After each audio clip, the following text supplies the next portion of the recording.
December 19th, 1939.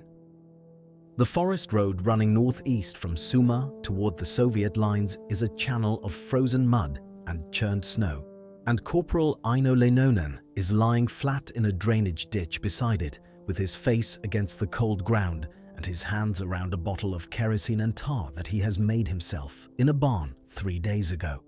He is 23 years old. He is a farmer from Karelia. He has been in uniform for 6 weeks. The temperature is -31 degrees Celsius, and at -31, the tar in the bottle has thickened to something close to paste, which is the point.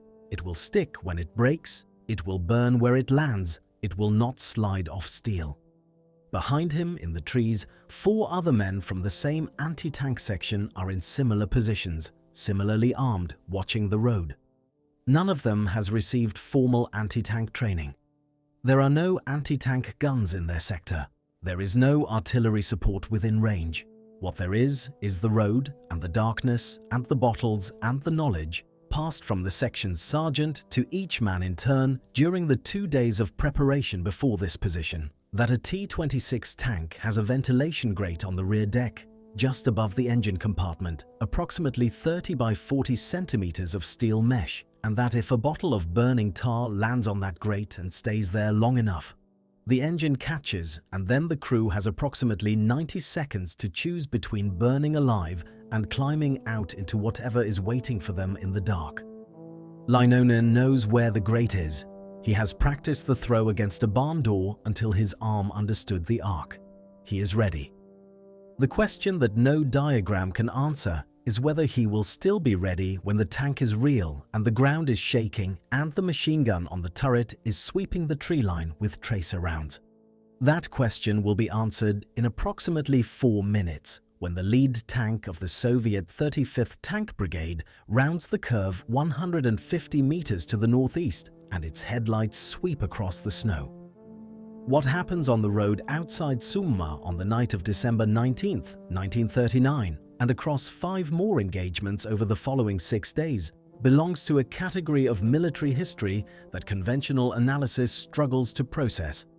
A 5-man Finnish anti-tank section, equipped with improvised incendiary weapons that their own command has not officially sanctioned, fighting in terrain that Soviet armored doctrine has classified as a secondary approach route with minimal defensive value, achieves a confirmed kill and disable count against Soviet armor that their regimental commander initially refuses to believe, and that Soviet post-war accounts minimize for decades because the explanation for it is embarrassing. The section's documented tally across 6 days: 15 tanks destroyed or disabled, 3 more damaged, a 4th driven into a frozen ditch where it becomes irretrievable, is accomplished without a single man killed, though 2 are wounded, 1 seriously enough to require evacuation after the 3rd engagement. This is not the story of superhuman soldiers. It is the story of what happens when men who know exactly where they are fighting meet men who do not, in conditions that reward the former and punish the latter with absolute impartiality. It is also the story of a weapon so simple and so cheap that the Finnish army's initial response to reports of its effectiveness is skepticism, and that by the end of the Winter War has become the single most important anti-tank measure in the Finnish arsenal. And it is, underneath both of those things, the story of a particular kind of knowledge. The knowledge that comes from growing up in a place, from learning its sounds and its smells and its drainage patterns and the way the cold settles differently in a hollow than on a ridge, and of what that knowledge is worth when someone else's army decides to advance through it. To understand what Leinonen and his section do and why it is possible, you have to understand the landscape that shapes them before any war gives them a reason to use what they know.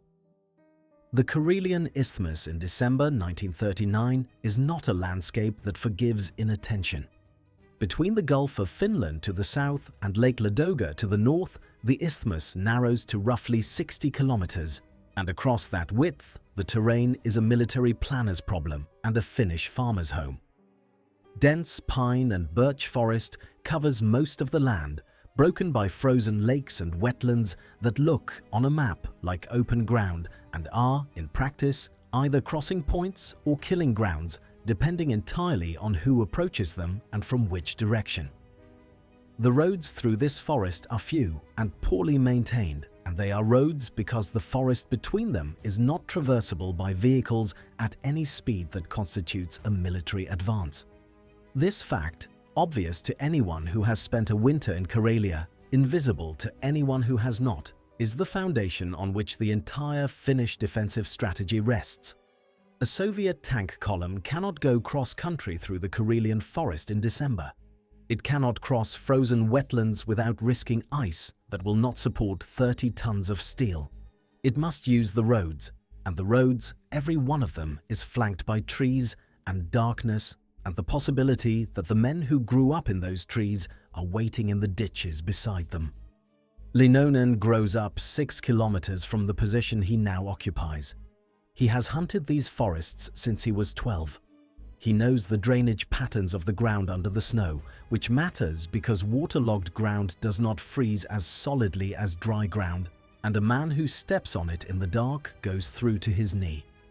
He knows which sections of the road are elevated enough to silhouette a vehicle against the sky, and which sections run in cuts between embankments that would channel a burning tank away from the tree line. He knows, with the precision of a man who has walked these roads in all seasons, exactly how far sound carries on a still night at -30 degrees, which is farther than most people expect, and is why the section has maintained absolute silence for the past 2 hours, despite the cold that is working its way through every layer of clothing into the muscles underneath. He knows that the drainage ditch he is lying in fills with snowmelt in spring, which means the ground beneath him is slightly lower in density than the ground on either side, which means the snow has drifted over the top of it and smoothed it into the landscape so completely that from the road it is invisible. He has not thought about any of these things consciously this evening. He has lived with all of them since childhood.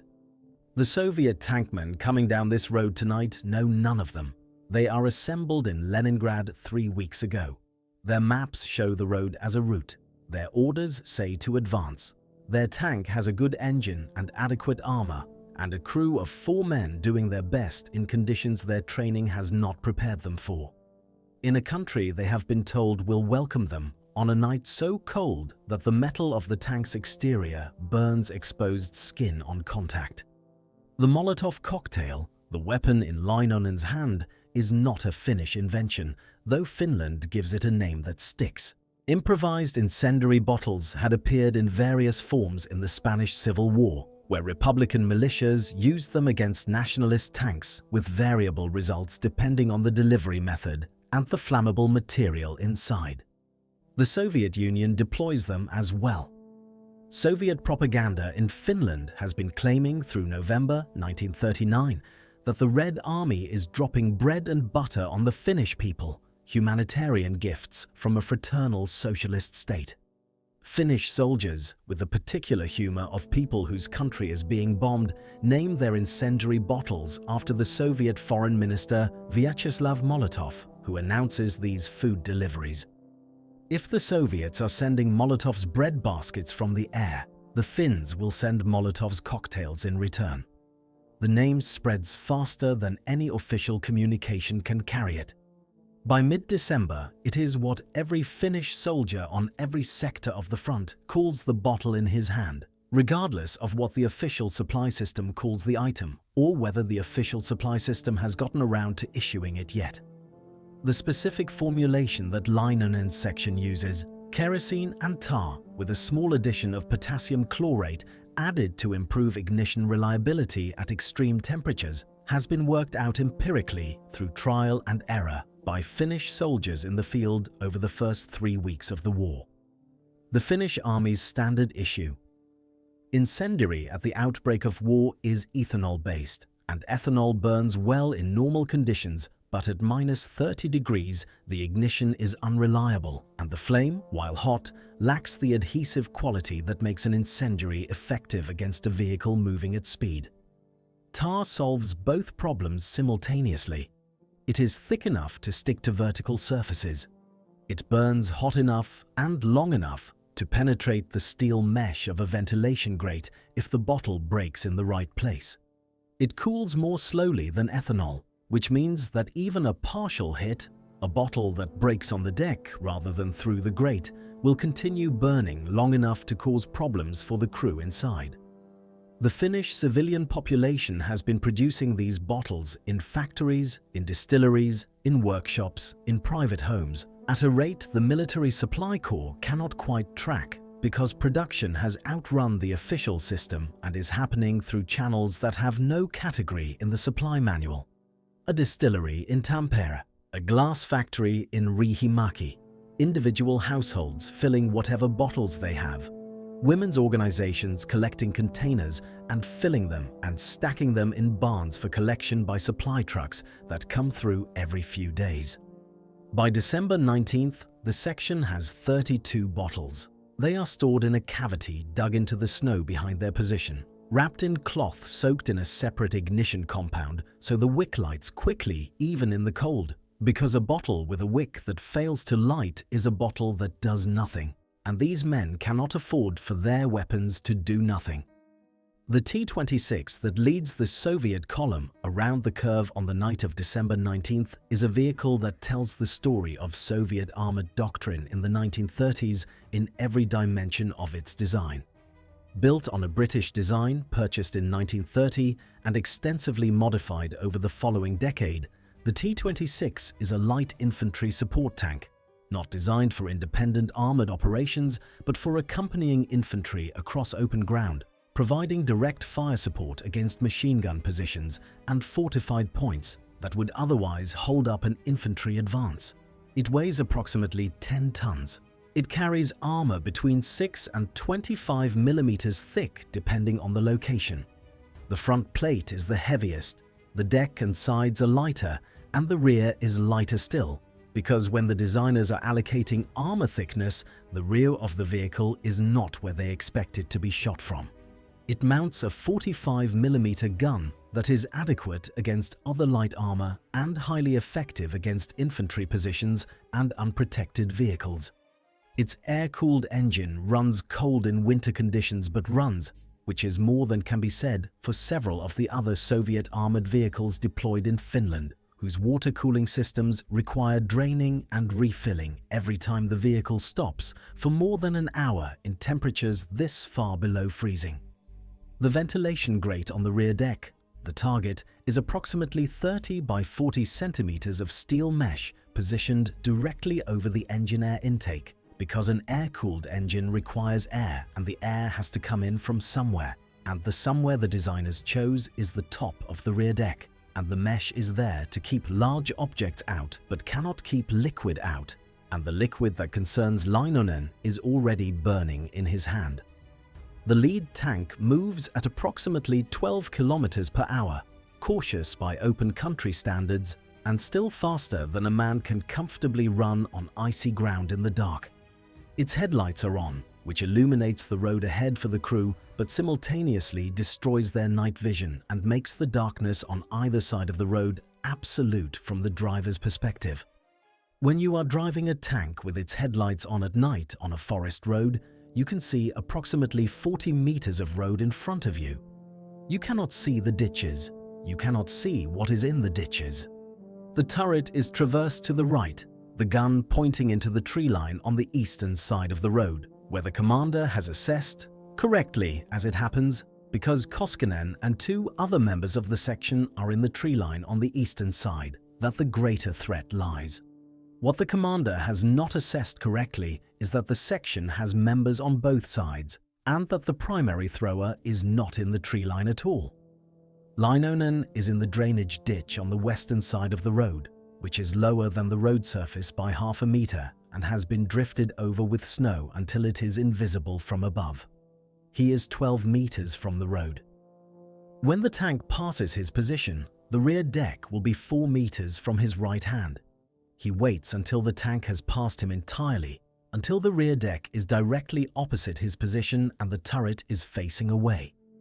And then he is up and moving, and the bottle is in his right hand with the wick already lit because he lit it 30 seconds ago when he heard the tank's engine note change as it came around the curve, which is a sound he has listened for and identified correctly, and he covers the 4 meters from the ditch to the road surface in under 2 seconds because the snow on the embankment is packed hard and his boots find purchase on it, and at a range of approximately 2 meters he releases the bottle. Not thrown hard, placed almost. A flat arc aimed at the junction where the rear deck meets the engine compartment cover, where the mesh is widest and the gap between the mesh and the engine intake below it is shortest. The bottle breaks. The tar splashes across a wide area of the rear deck, and a significant quantity of it goes through the ventilation grate in the first second. The kerosene ignites from the wick that is still burning in the broken glass. The tar, heated by the kerosene, begins burning separately within 3 seconds, with a lower and steadier flame that will outlast the kerosene by several minutes.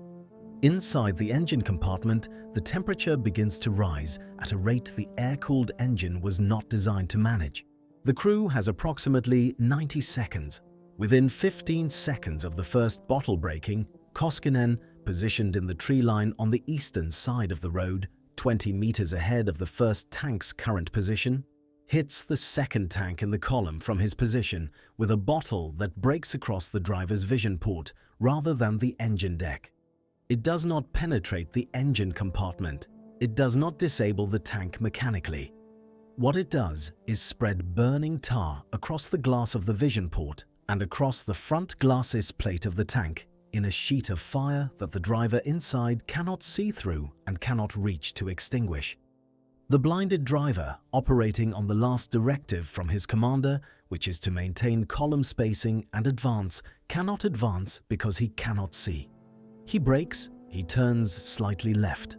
The left track slides on the icy road surface and the tank drifts into the embankment on the left side and stops. Its left track against the frozen earthwork, its hull now angled across the road at approximately 30 degrees to the direction of travel. The road is effectively blocked. The third tank in the column, coming around the curve 100 meters behind, decelerates, its driver trying to understand what the burning light ahead means and whether he should stop or continue. He continues because his orders say advance and he has not received orders to stop. He drives into the rear of the second tank at reduced speed. The column is now jammed at the curve with 2 vehicles in contact, one burning on its rear deck from the inside out, and the infantry following the armor is 50 meters back around the curve and cannot yet see what it is advancing into. What the section does in the next 4 minutes is not improvisation. It is the execution of a plan that Sergeant Wilhelm Mäkinen has worked out in advance over 2 full days of preparation, with a specificity that military historians examining the after-action reports later find remarkable for a non-commissioned officer working without access to formal anti-tank doctrine, without a precedent to study, and without any guarantee that what he is planning will work at all. Mäkinen is 34 years old. He is a farmer from a village 12 kilometers north of Summa. He has been in the Civil Guard since 1928, and he has been thinking about the problem of Soviet armor since the political situation began deteriorating in October 1939, which means he has been thinking about it for 2 months before the war starts and 3 weeks into the war before this particular night. He understands before the first engagement that the weapon his section carries gives them 1 significant opportunity per tank, and that the sequence of opportunity has to be managed with discipline because there will not be second chances. You cannot use a Molotov cocktail against a tank whose commander is aware of your position and has traversed the turret to cover it.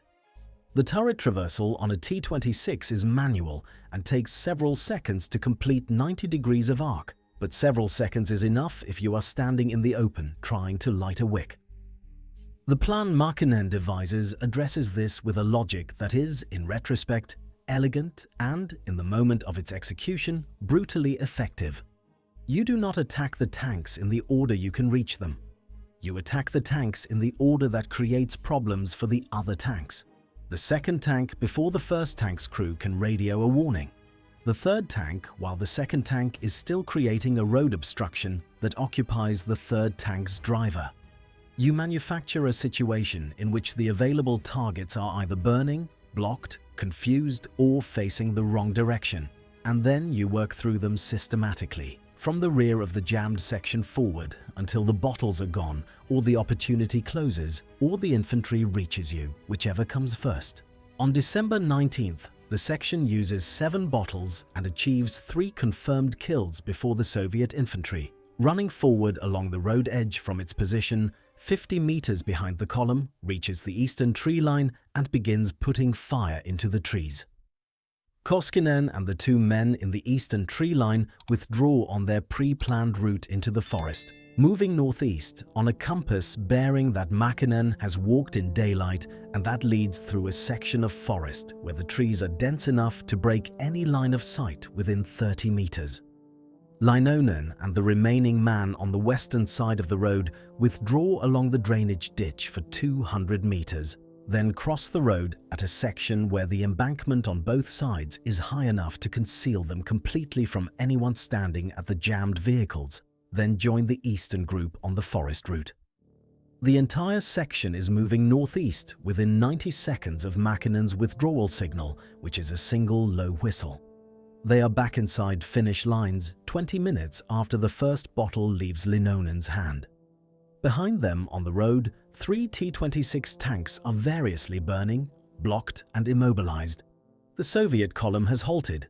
The advance that the 35th Tank Brigade's operational orders require, forward to the Mannerheim line, maintaining pressure, exploiting any gap in the Finnish defensive positions, has been stopped completely by 5 men, 7 bottles and a drainage ditch on a road that the Soviet operational plan describes as a secondary approach axis with no significant defensive presence.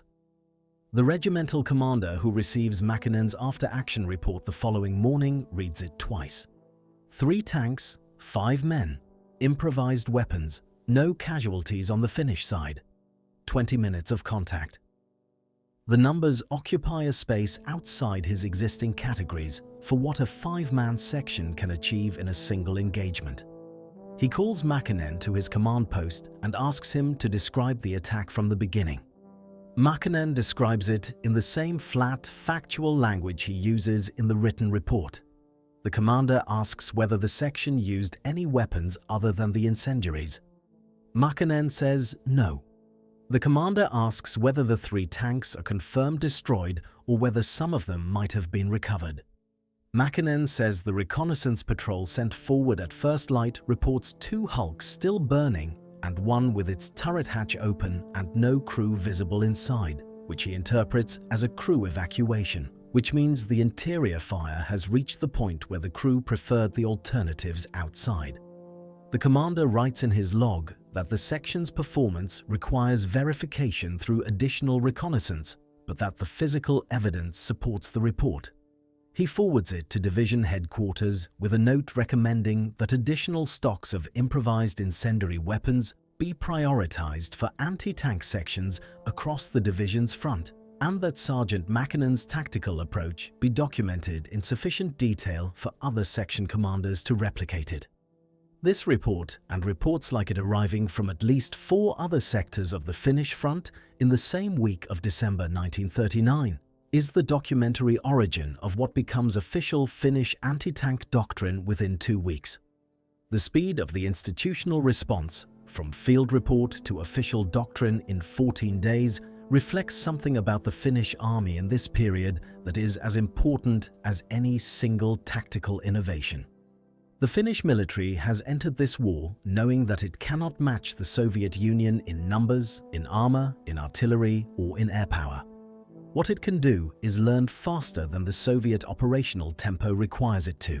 The Molotov cocktail is one of approximately a dozen tactical adaptations that Finnish units develop in the first 3 weeks of the war, and that the Finnish army formally adopts and distributes within a month. White camouflage suits, ski troop infiltration of Soviet rear areas, improvised anti-tank obstacles constructed from whatever timber is available, the use of signal flares to coordinate attacks between units that cannot communicate by radio because the radios freeze. Each of these innovations follows the same path. A soldier in the field solves a problem with what he has, the solution is reported, the Finnish army issues it as doctrine. By January 1940, the Molotov cocktail is being produced and distributed by the Finnish army's supply system at a rate of approximately 40,000 bottles per week. The civilian production network that has been operating through informal channels since December is absorbed into the official supply system without being disrupted, because the Finnish military is pragmatic enough to recognize that what is working should not be reorganized simply because it did not originate in the correct place in the supply hierarchy. By the end of the Winter War, Finnish armored recovery teams examining wrecks across the Karelian front attribute the destruction or disabling of more than 2,000 Soviet armored vehicles to incendiary weapons of this type, a figure that Soviet post-war historians dispute. The official Soviet tank loss statistics from the Winter War remained classified until the early 1990s, but that Finnish teams examining physical evidence consistently find conservative rather than inflated. The second action, conducted on December 21st at a position Mäkinen selects 2 kilometers northwest of the December 19th site, produces the best single engagement result of the 6 days. 4 tanks, 4 kills. The difference is elevation. Mäkinen finds a section of road where the embankment on the eastern side rises steeply for approximately 4 meters before leveling off into a shelf of ground that is invisible from the road and that overlooks the road deck at an angle of approximately 35 degrees. From this position, a man throwing a bottle downward onto a tank's rear deck does not need to aim at the ventilation grate with any particular precision, because liquid poured or thrown from above flows into every available opening under gravity. A bottle thrown horizontally must break within a narrow target area to achieve effective penetration of the engine compartment. A bottle dropped from above breaks on the deck and distributes its contents into every gap and recess simultaneously. The 4 tanks burn in sequence over approximately 8 minutes. The infantry accompanying the column, traveling inside open-topped supply sledges because the temperature of -32 degrees makes sustained walking at column pace physiologically unsustainable for soldiers who have already been on the move for several hours, abandons the sledges when the firing starts and withdraws on foot back around the curve. 2 of the supply sledges, loaded with ammunition intended for the tank guns, catch fire from the burning vehicles and begin cooking off within 12 minutes, which fills the road with fragments for the next 20 minutes and prevents any organized approach to the burning tanks. The section withdraws with 0 casualties. Leinonen later describes the second action to a military historian as the one that felt most mechanical, most like a procedure rather than a fight, because the elevation and the gravity did most of the work. The third action, on December 22nd, is the one that reminds the section that nothing is certain. A Soviet forward reconnaissance element. 3 men with a radio, positioned several hundred meters ahead of the main column and specifically tasked with identifying unusual activity along the road before the armor advances, spots Koskinen moving into his position in the eastern tree line. The observer's report goes back by radio. The column commander, instead of stopping and reorganizing, orders the lead tank to open fire immediately with its machine gun on the eastern tree line while continuing to advance, on the theory that the threat is a Finnish sniper rather than a positioned anti-tank section. The machine gun fire begins 30 seconds before the lead tank reaches the section's prepared position. Koskinen is hit in the left arm by a round that enters through the outer layer of his winter clothing and passes through the muscle of his upper arm without striking the bone. He does not go down immediately. He is already committed to his throw. He throws the bottle. It misses the engine grate. The tank's sudden acceleration and slight leftward movement from the driver's attempt to present a smaller target changes the geometry of the throw by approximately 40 centimeters and breaks against the rear of the turret. The fire that results burns the exterior of the turret and the rear deck, but does not penetrate the engine compartment and does not disable the tank. Koskinen goes down. The section's third man, positioned to support Koskinen, pulls him back from the tree line under fire. The rest of the section engages with their remaining bottles in a situation that is now tactically disorganized. The sequence Mäkinen has planned depends on the first tank being disabled immediately, and it has not been, which means the second and third tanks in the column are now aware that an ambush is in progress, and their commanders are actively scanning for targets. The section achieves one confirmed kill and one probable from the remaining engagement before Mäkinen signals withdrawal. They get Koskinen out. The field surgeon at the Finnish company position examines the wound and tells Koskinen he will be able to return to duty in approximately 10 days. He is back with the section for the fifth engagement 8 days later. The lesson Mäkinen takes from the third action is specific and will shape every subsequent engagement. A forward reconnaissance element. With a radio is a different threat category from the infantry following the armor, and the section's pre-engagement reconnaissance must extend far enough forward to identify it before it identifies them. The fourth action is fought on December 24th, Christmas Eve. The date appears in every Finnish account of the Winter War's anti-tank engagements on this sector, and it appears there not as background color, but as a weight that the men who were there carried explicitly.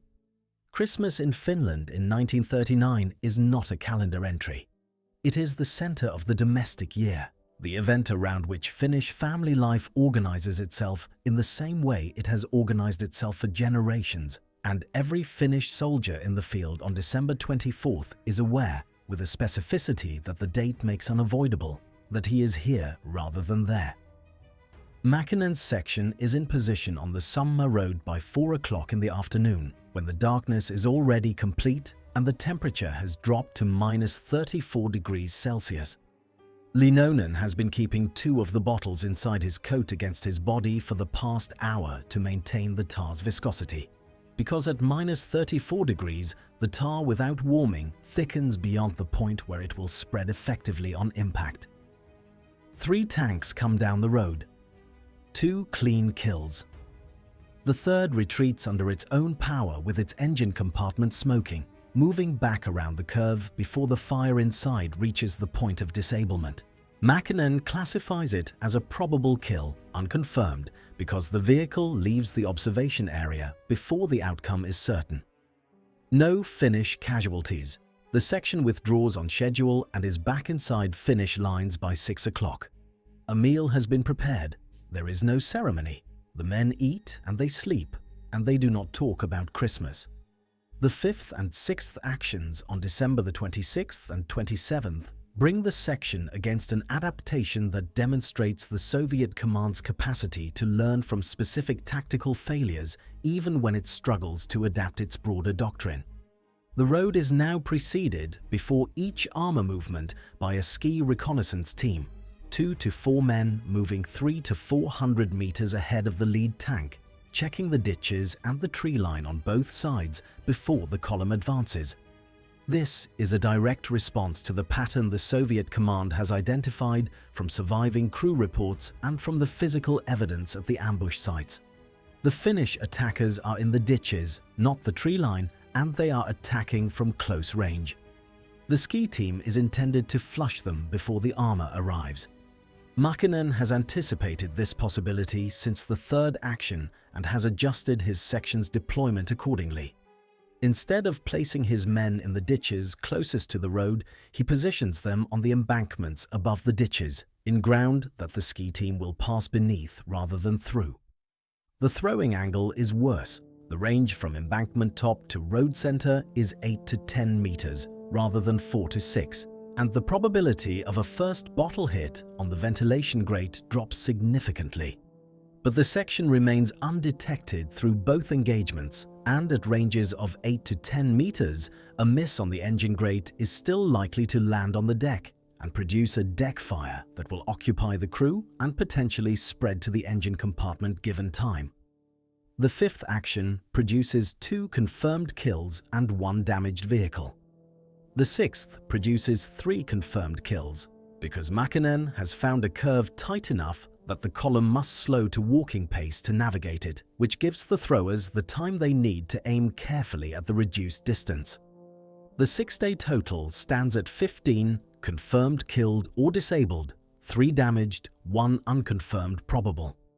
The confirmed total represents, by the Finnish Army's own accounting, approximately 1/3 of the armoured vehicles that the 35th Tank Brigade commits to the Summa road axis during the 6 days of these engagements. The brigade's operational logs, which become accessible to Finnish historians after the Soviet archives are partially opened in 1991 and 1992, show that the Summa road axis is formally downgraded from a primary advance route to a secondary holding position on December 28th, 1 day after the 6th action, with the notation that anti-tank defences on the route are stronger than anticipated and that the cost-benefit analysis of continued armoured pressure on this axis does not justify the vehicle losses. The brigade's main effort shifts 3 kilometers west to a road where the defensive density is lower. The Summa road, which 5 men have been holding with bottles and the knowledge and the particular advantage of knowing exactly where they are, ceases to be the problem it has been for 6 days. It is simply a road through a Finnish forest, flanked by ditches in the dark. The broader significance of what the section achieves lives at the intersection of 2 problems that the Winter War forces into the open simultaneously, and that military analysts studying the conflict have been unpacking ever since. The first is the problem of anti-tank capability in an army that has none and must develop it from nothing in the middle of a war it did not choose and cannot afford to lose. The Finnish army enters the Winter War with fewer than 100 anti-tank guns distributed across a front of more than 1,300 kilometers. The mathematics of that distribution are not compatible with organized anti-tank defense in the conventional sense. What the Finnish army has instead is terrain and men who understand it, and the institutional decision, made quickly and without bureaucratic obstruction, to let those men develop solutions that the official training program has not provided. The improvised incendiary weapon is the most visible product of that decision, but it is not the only one. Across the Finnish front in December 1939, soldiers and small unit commanders are developing and reporting effective solutions to specific problems at a rate that the Finnish army's training establishment has never produced and that its supply system is only barely able to keep pace with. The Molotov cocktail rises from individual initiative to official doctrine in 14 days because the Finnish army has created conditions in which good solutions can travel upward faster than bad situations can spread downward. This is not an accident of military culture. It is the specific product of an army that knows it cannot win by conventional means and has therefore organized itself, consciously or not, to find unconventional ones. The second problem is the specific failure mode of Soviet armored doctrine in forested terrain at extreme temperatures, a failure that the Winter War reveals with a completeness that Soviet military analysts find uncomfortable and that German observers studying the conflict draw incorrect conclusions from. The T-26 and the BT series tanks that make up the bulk of Soviet armor in Finland are designed for combined arms operations in which infantry accompanies armor in close coordination and each protects the other from the threats it cannot address alone. Armor without infantry is vulnerable to men in ditches. Infantry without armor is vulnerable to direct fire. The combined arms team, functioning correctly, is vulnerable to neither. In the Karelian forest in December 1939, the combined arms team does not function correctly because the terrain and the temperature separate its components. The infantry cannot maintain column pace with armor moving on icy roads in temperatures that sap physical capacity at a rate the Soviet planners have not accounted for. The infantry falls behind. The armor advances alone. And alone on a Finnish forest road The armor is exactly as vulnerable as Mäkinen understood it to be when he planned his first engagement. This is not a failure of the individual Soviet soldiers or tankmen, most of whom perform with competence and often with courage in conditions nothing in their training has prepared them for. It is a failure of an operational concept that was designed for a different landscape and a different season, and that the Soviet command does not fully understand is failing until the evidence has accumulated to a point where it cannot be explained away. Vilho Mäkinen is promoted to second lieutenant after the Winter War ends in March 1940. He fights in the Continuation War from 1941 to 1944 and survives it. He returns to his farm after the armistice and gives one formal interview to a Finnish military historian in 1962, in which he describes the Summa Road actions in the same flat, factual language he uses in his original after-action reports. He does not use the word heroism. He does not describe what the section does as extraordinary. He describes it as the application of available means to a specific problem, executed with care and preparation. The historian who interviews him notes afterward that Mäkinen seems genuinely puzzled by the idea that what he and his section did requires special explanation. To Mäkinen, the explanation is simple. They knew where they were. The other men did not. Everything else followed from that. Aino Linonen goes home to Karelia after the Moscow Peace Treaty is signed in March 1940.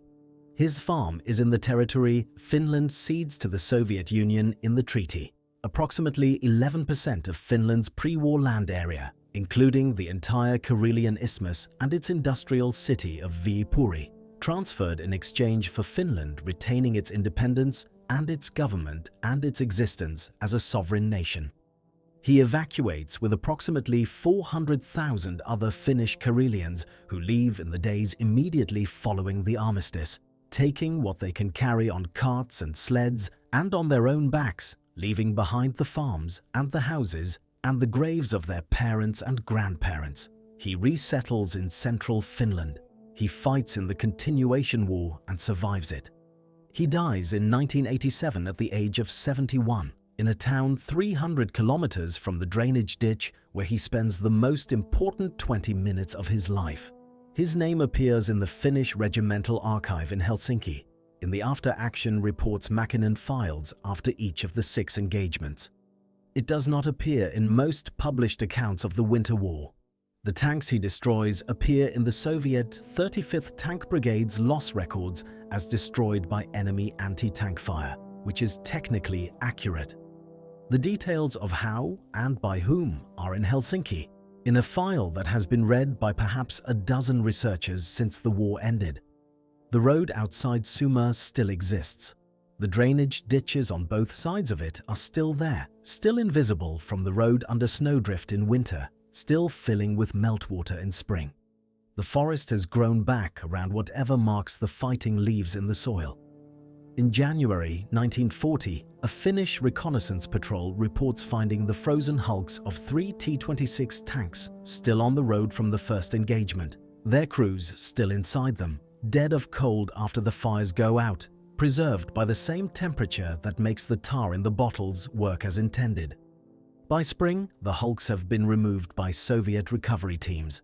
Nothing marks the site now except the curve in the road, which has the same geometry it has always had, and the trees, which are taller than they were in 1939, and the cold, which is exactly the same as it was on the night when a 23-year-old farmer climbed out of a ditch with a burning bottle in his hand and covered 4 meters of frozen road in under 2 seconds, and changed, in a small and local and entirely unheralded way, the course of the war that was trying to erase the country he came from. If this story hit you, like and subscribe. We find these forgotten stories every single day. Drop a comment and tell us. When you think about what happened on that road outside Summa, what strikes you most? That 5 men with homemade bottles stopped an armored column 6 times in 6 days without losing a single man, or that the Soviet command took a full week to reroute around a position defended by a section with no guns and 32 bottles? I read every comment, and on this one I genuinely want to know what you think. And watch this next video. You are not going to believe what these men did.